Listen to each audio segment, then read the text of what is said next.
Hello, I am Rob Zimmermann. I am a master repair technician with 25 years of experience.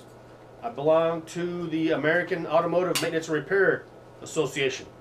Today is going to be a technical brief on proper basic maintenance that you can do on your car. All right, I'm talking about basic. I'm not talking about engine overhauls or transmission replacements. Basic things that you can do, observe and check things on your car that's going to help it extend its life and become a little bit more reliable. All right. Talking about some benefits of you conducting these little inspections and things you can check for. Because if you don't check on these things and you let them continue to carry on and they fail on you, then your car is no longer become reliable. It's going to become a paperweight. So you want to be able to make sure that you take care of the car and it'll take care of you. Purchasing a vehicle is probably going to be the most expensive, one of the most expensive purchases and investments that you're going to occur in your life, beside buying or purchasing a house. So you want to make sure that your investment is going to be reliable. It's going to be, when you get in there, it's going to take you when you need to go. If you don't, it's going to break down. You don't take care of it, it's going to break down, and in this inopportune time of life. Automobiles have been around since 1800s. Automotive industry really didn't take off till 1920. At this point, American Revolution kicked off.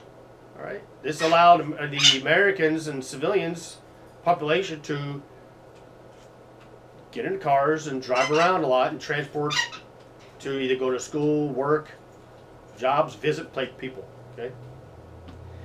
In 1920, a vehicle would cost you $500. Today, what $500 would get you? Not gonna get you a new car. Might get you a couple tires, a couple oil changes.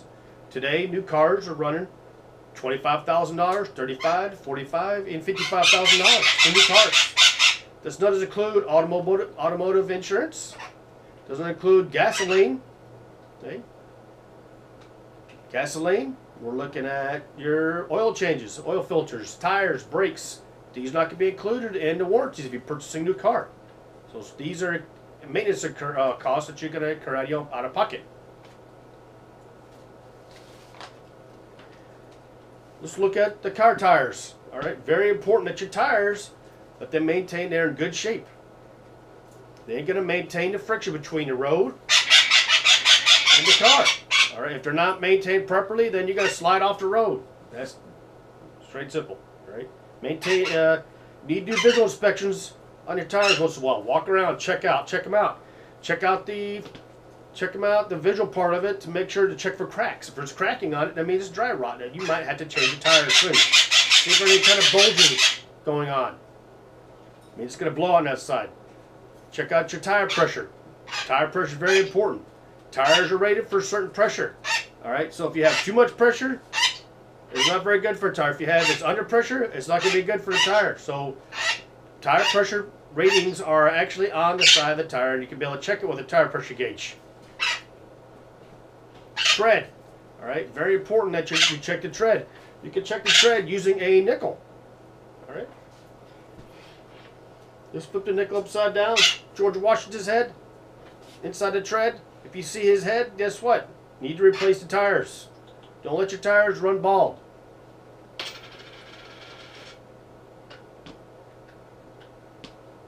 Engine oil lubricants. Very important that you maintain oil in your engine.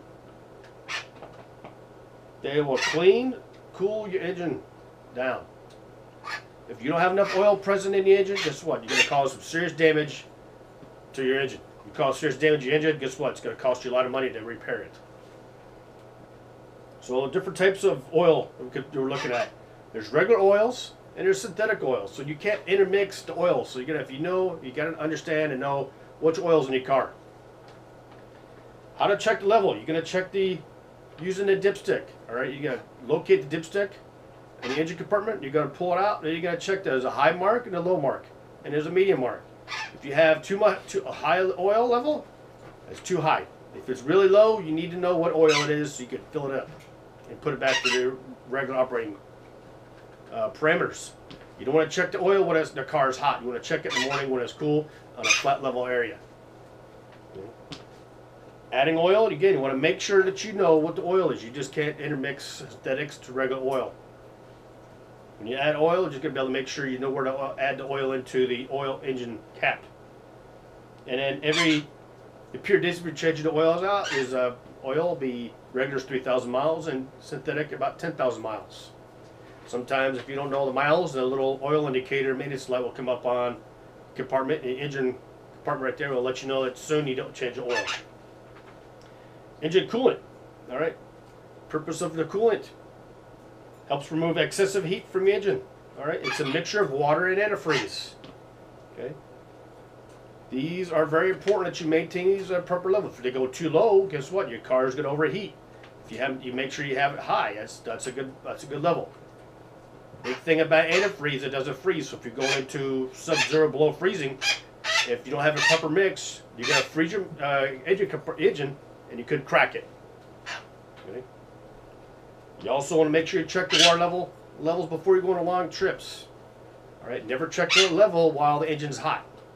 And if the engine's hot, then you want to make sure you never want to add cold water to a hot radiator, because it'll blow up in your face. So be very cautious about taking off the radiator cap while either the engine's hot or while it's running. Brake fluid. Very important about brakes, right? You can have the best tires, you can have the best engine. If you don't have brakes to stop the car, guess what? It's useless. So you'll make sure you got proper fluid, brake fluid, and a reservoir. Now how do you check that? You got a max line, you got a minimum. So don't overfill it. If it's minimum, you make sure you get the brake fluid and you add brake fluid. Also in your car, you need to be able to make sure, take your car in there, have somebody professional look at your brakes about every 10,000 miles. Flowery check. Purpose of this is to check out the lights on your dashboard to make sure they all light up. Okay. Fuel gauge. Make sure your fuel gauge. Sometimes you got a car that doesn't have a fuel gauge, it's broken. I don't know how much gas you got in your car. You want to check your lights, your headlights, your backup lights, your high beams, your turn signals, your hazards. You never know when you're going to need these lights, especially in turn signals. When you use a turn signal, it identifies and let everybody know that where you're going to go in your car. So also, you don't have a bad turn signal, you can get pulled over. You want to check out your horn. Everybody likes using a horn, but make sure your windshield wipers are working. All right, maybe you need to replace the windshield wipers. And then you want to check yourself. Are you safe to actually get behind the wheel and drive? Did you get plenty of sleep? Are you excessively exhausted? All right.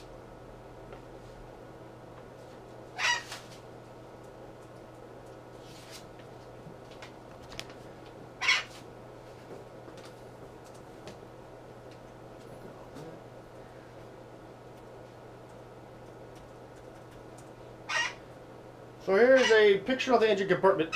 Okay, so what we're looking at right here is trying to identify some things in your engine compartment. You got your brake, or not brake, but your battery, your brake fluid reservoir right here, where brake fluid will go in there. Don't put power steering fluid in there. All right, then you got your engine oil dipstick. We talked about that earlier, right? Check the oil. Then you have your radiator fluid cap right here. See how it's metal? It's going to be hot. You have your engine oil fill cap. It's going to have labeled engine oil on there. That's where you're going to add oil to. Then you have your power steering fluid, engine coolant, overflow, windshield screen fluid. All right, make sure that you can't interchange these fluids. They're not interchangeable, so you can't put power steering into brake fluid. If you do, it's going to cause some damage. So make sure you put the proper fluid into the proper reservoir. In conclusion, your car is a major investment. They're expensive. Take care of them. If you don't take care of it, it's not going to take care of you. Don't wait for your car to break down. Take it to a garage and have it fix it. It's going to cost you an arm and a leg. So it's going to save you money in the long run to maintain your car in a proper condition. Because you want to get there and get you there in one condition is safe. And it breaks down. It's going to break down the most inopportune time of your life. And you're going to be dealing with stress, tows, you're going to call people to come pick you up. This concludes the technical brief on basic car maintenance. Have a good day. Bye-bye.